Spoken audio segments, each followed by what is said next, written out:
Hello, everyone, and welcome to a digital media preview. My name is Madeleine, and I will be guiding you through the next 30 to 40 minutes. As the title suggests, we will be decoding the ins and outs of our FinTech and Finance Festival FIBE, which takes place for the first time next week on April 24th and 25th here in Berlin at Messe Berlin.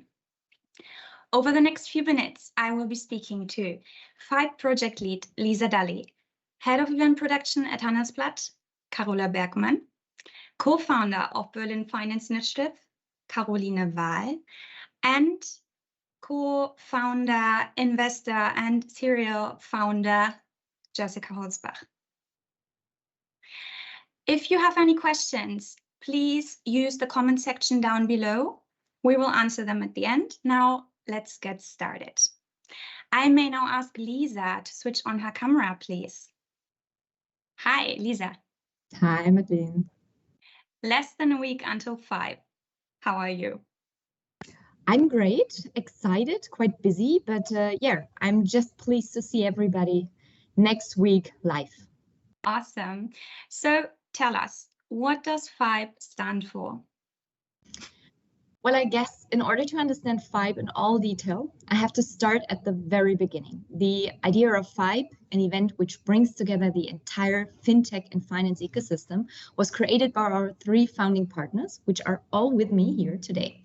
Handelsblatt as a strong media partner and conference expert, BFI, the Berlin Finance Initiative, as our guide through the fintech world, and Messe Berlin, the partner I'm representing, as host, coordinator, and known expert for kind of everything concerning events. And in addition, Berlin, mainly Berlin partner, joined the efforts in order to push the city as the main fintech hub in Germany.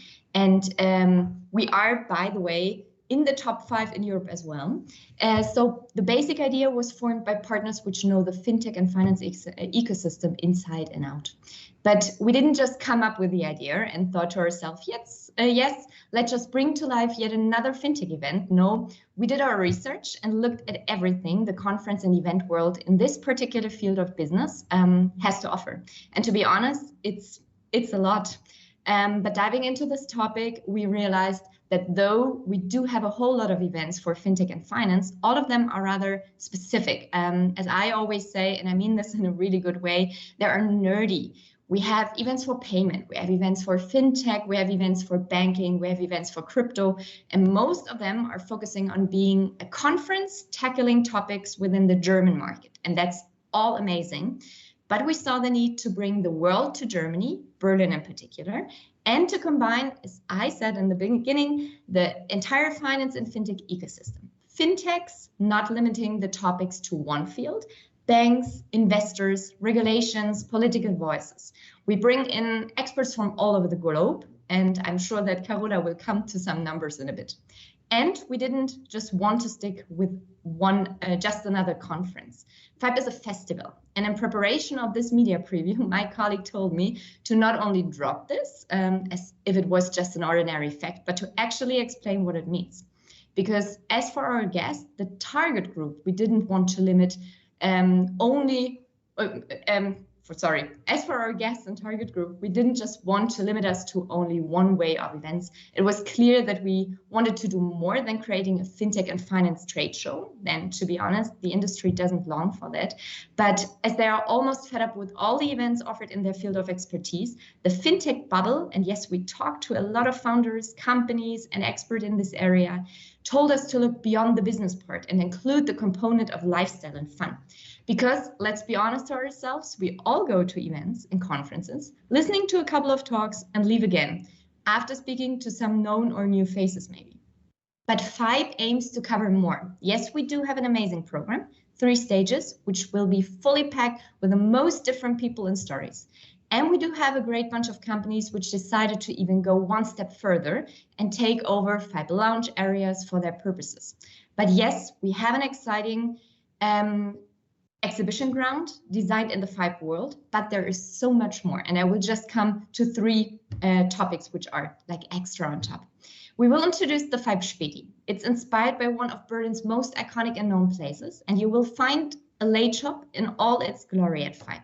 Snacks, bubblegum cigarettes, and I think every 90s child here will know what I'm talking about, non-alcoholic drinks, and because we are a place of business as well, a presentation area in which startups have the chance to showcase their strategies and where top keynote speakers, such as NASA chef, former NASA chef Mr. Surbuchen or Tatjana Kiel, head of Klitschko Ventures, come to a chat after their time on stage. It's kind of a place to meet your heroes and just get on a different level with them.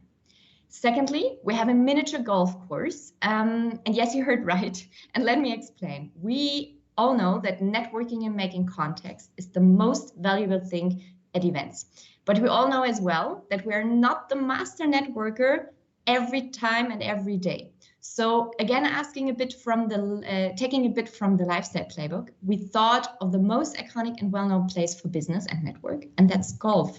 But as we're in Berlin, we put our kind of twist on it and created a miniature golf course area in which you can play to avoid people, or much better, to meet within a different setting and just asking someone's name apart from the coffee booth. And the last thing I want to name are our art pieces, because Berlin is artsy and you can see it everywhere you go. So why should it be missing at FIBE? We ask ourselves. And we have art installations for pictures and the perfect Instagram moment. We have digital art, we have street art. So you can, for example, take part in a tape art workshop each day around.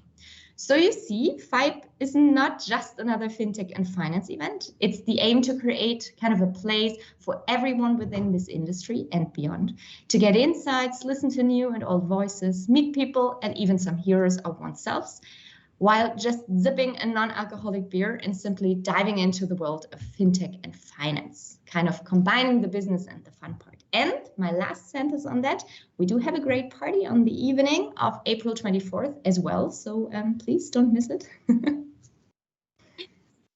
Thank you for elaborating, Lisa. I would like to invite Carola from Handelsblatt onto the screen now. Hi, Madeleine. Hi, Carola. Tell us about the role you play at FIBE. Yeah, sure. Handelsblatt is Germany's leading business newspaper, and we are dedicated to exploring technology trends and providing guidance on the future of business. So in this sense, the FinTech Festival FIBE perfectly complements our mission. At FIBE, we are committed to presenting the most challenging issues of tomorrow and the leaders of the global fintech industry. And what can attendees expect? What are the key topics at FIBE and why are they so important? Yeah, so the fintech industry is currently facing disruption from geopolitical crisis, from funding uncertainties and new technologies such as AI. So at FIBE, we will discuss these developments and all their implications for founders and also for the entire ecosystem. Mm-hmm. And can you give us some examples? Yeah, sure. So one discussion will focus on navigating uncertainty in the fintech space. We'll have thought leaders such as Tamas Georgatze of Raisin, Tatjana Kiel representing Klitschko Ventures, and Brett Scott, author and activist, live on stage. And another key focus at FIBE is AI. We'll have panels dedicated to exploring its transformative potential in fintech with experts such as Adrian Locher from Merantix, Mike Taro Wehmeyer from Tactile, and Ali Nickname from Bank. And of course, we will be talking about how to grow and succeed as a startup. In sessions about growth stories, we'll hear from industry leaders such as Carsten Höltkemeyer of Solaris, Niv Liran from Anza, and Victor Stopa of Revolut, who will share their experiences. And who else is expected to speak? Yeah, with over 180 speakers representing fintech companies, banks, investors, and policymakers. Our lineup includes industry leaders such as Robert Habeck, the German Minister of Economics, and Sanna Marin, the former Prime Minister of Finland. And in addition, founders of prominent fintechs such as N26, Bitpanda, and Klarna, as well as investors such as Motive Ventures, Speed Invest, and Headline, will share their expertise. And banking institutions such as DKB, Deutsche Bank, and HSBC will round up the perspectives. And with thought leaders, not only from Germany, but also from Paris, London, Hong Kong, the US, and Lagos, FIBE promises to be a truly international gathering, providing a platform for global connections and collaboration. I'm really excited about this and look forward to meeting the community next week in Berlin. Yeah, so am I. Really, really excited. Thank you, Carola. Thank you. Now, the next person joining me on screen is a renowned face in the fintech industry, serving as fintech CEO and founder, angel investor, board member of a traditional bank, and FIBE ambassador, Jessica Holzbach. Hi, Jessica. Can everyone hear Jessica? Just 1 second, please. Yes, Yeah, I awesome. was muted. The absolute classics. Hey, thanks for having me on stage. No worries. I understand how busy your schedule is, so I truly appreciate you taking the time to join us today. Thank you. Let's dive right into it, shall we? Yeah, let's do it. So, since the launch of Penta, the fintech industry, the sector, has witnessed a significant consolidation marked by substantial investments from large corporations and financial institutions. Given this evolution, do you still perceive opportunities for new ventures within the sector? And where do you see the most promising opportunities emerging in fintech today? Yes, absolutely. I feel I always compare it, like looking back over the last like 10 years, that we are now at the verge of something new that's happening. So in the past, I would call it like fintech 1.0. What we built with Penta was, for example, digitizing like processes that already existed in the past within traditional banks. But now there are so many new building blocks, right? There's like banking as a service providers. There's like regulatory umbrellas. The banks themselves opened up to partner with fintechs, that we have so much like building blocks that are there, that on the application layer you have so much potential to still build new innovative products that just haven't been possible to build in the past. So I am actually really, really excited for the next, let's say, 5 years to see what's coming. And I mean, you mentioned AI before. This is what I would see, especially on the application layer, that brings so many new improvements, automations, and efficiencies for end customers or companies, that I'm just astonished by what's coming next. Yeah. Okay. I have another question a bit about Pile. So when startups open an account at Pile, they benefit from, among other things, risk diversification and immediate earnings. Now you pivoted with Pile just before the major crash at Silicon Valley Bank occurred. Before the crash, particularly the aspect of risk diversification seemed not as relevant to founders. So, would you say that when you look at the data, does the data indicate an improvement in the market from both founders and investors' perspective? And can you observe that the industry has learned from the crash and how they invest their money now? I would again answer with yes. That's the short answer, but let me explain a bit. I mean, we are still a young company that launched last year with our product, and obviously the data that we consolidate ourselves is not completely representative of the market. But we see a huge trend towards like a behavioral shift. So the startups that we're talking to, and this is already a couple of hundreds every month, they already diversify, they already partner with different banks. And I would say they also recognize again what it means to have like trust in the stability of the financial system, right? So we do see that it was not only like a shock, but it's like behavioral change that happened. And that's again, kind of coming back to your first question, obviously a huge opportunity for new companies to emerge and build in this behavioral change of companies, of startups. And that's why I see it's not only diversification, but it's also how to manage your capital better, you know, how to maybe use AI and automations to do better wealth management, how to basically benefit from tools or techniques that were before only available to large enterprise that had the resources and money. And that it's now, I would say, with this new technological shift, also available to small companies. So I mean, democratization of the financial markets is basically enabled by these new technological shifts.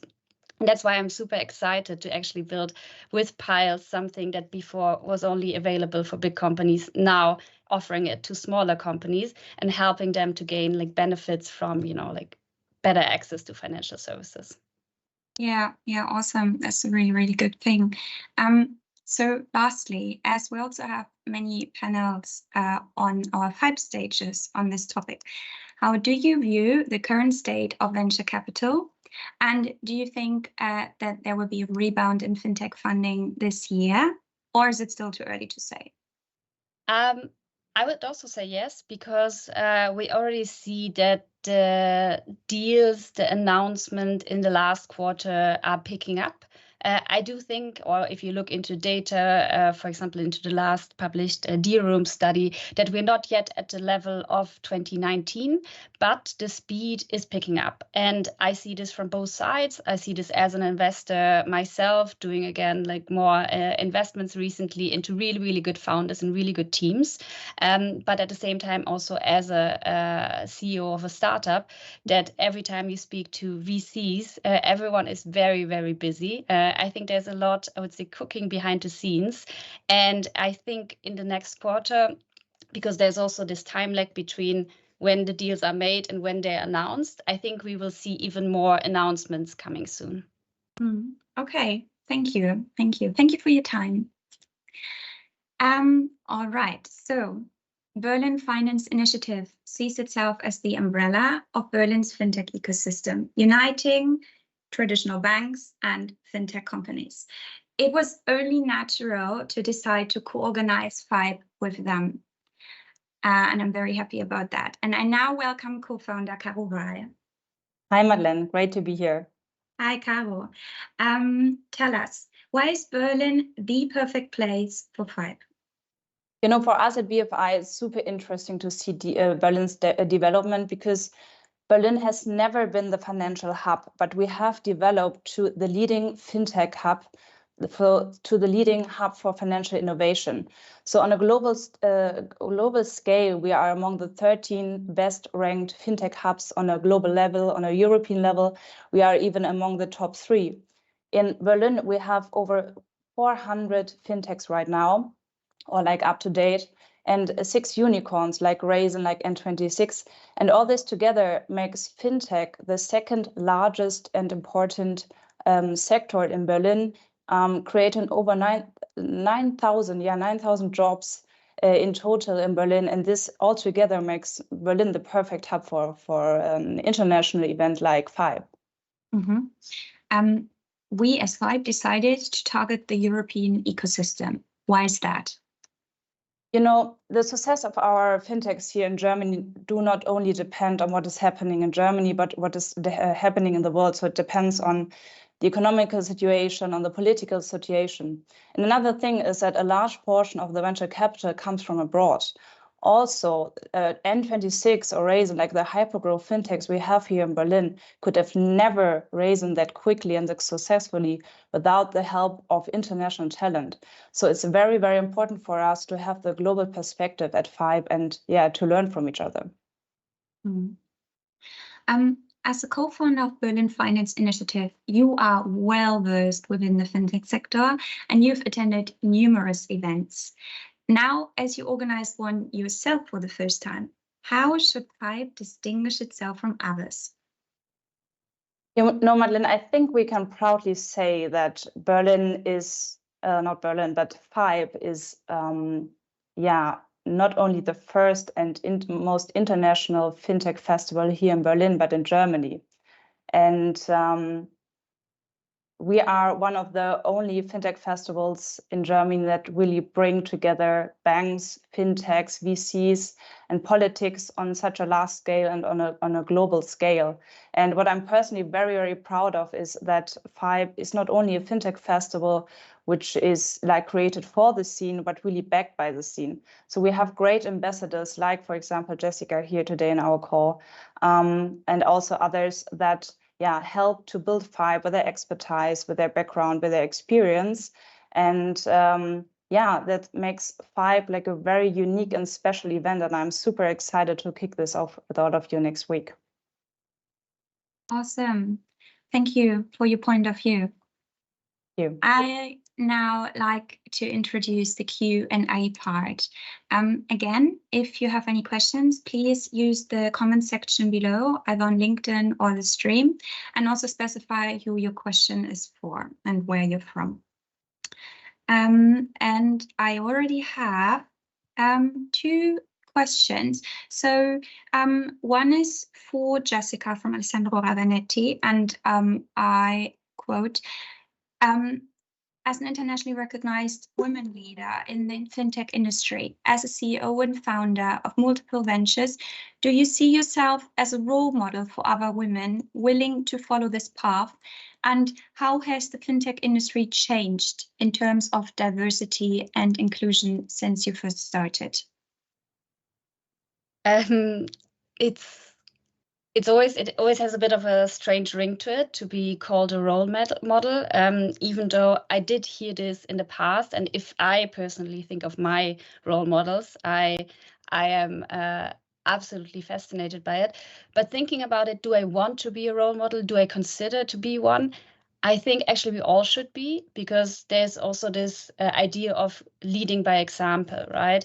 Like we are all like, I mean, you guys are creating this event to do change and to create something. And I'm doing the same in the fintech world. And yes, there are still too few fintech founders. There are too few women in supervisory boards of banks. So if I would say my actions help to improve this, I would gladly be called a role model. I don't know if this is the case, but I'm trying really to change something there.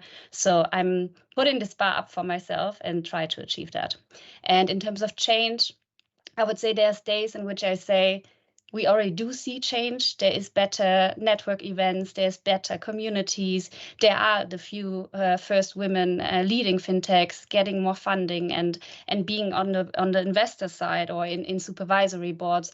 But it's still not at par, right? So on other days, I'm still frustrated by the hurdles that a lot of also my female friends are facing at times. And I would urge especially also the banking industry to be open for this change that is coming. And I think we just all have to kind of work hard because in the end, we see that there will be better performance, better companies, better cultures if we have open arms for diversity from all different aspects. Yeah, thank you. Well, I mean, I've got to say, when I met you for the first time last year, I would say that you are some sort of role model, but that's just my opinion. Next question comes from an editor in Spain for Lisa. Lisa, how do you justify the high ticket prices? That's a good question. We heard that a lot. Well, let me say, first of all, we do have a certain price tag on FIBE, but we looked at so many events like in this field of industry, and we are actually in kind of the mid-ground. So there are prices reaching from 900 or 800 and up to 4,000. So we're quite in the middle of everything. And you have to remember, when you're buying a ticket for FIBE, you have kind of the whole range of experience within this one ticket. You get catering for free, drinks for free. You have a party at the 24th of April. You have access to everything which FIBE has to offer. Each part of FIBE, the mini golf area, the master classes, the networking part of FIBE, and each stage which we're offering. So there is a whole bunch happening kind of at FIBE, and we want to make sure that everybody has the chance to see everything. And one thing from a event project manager perspective.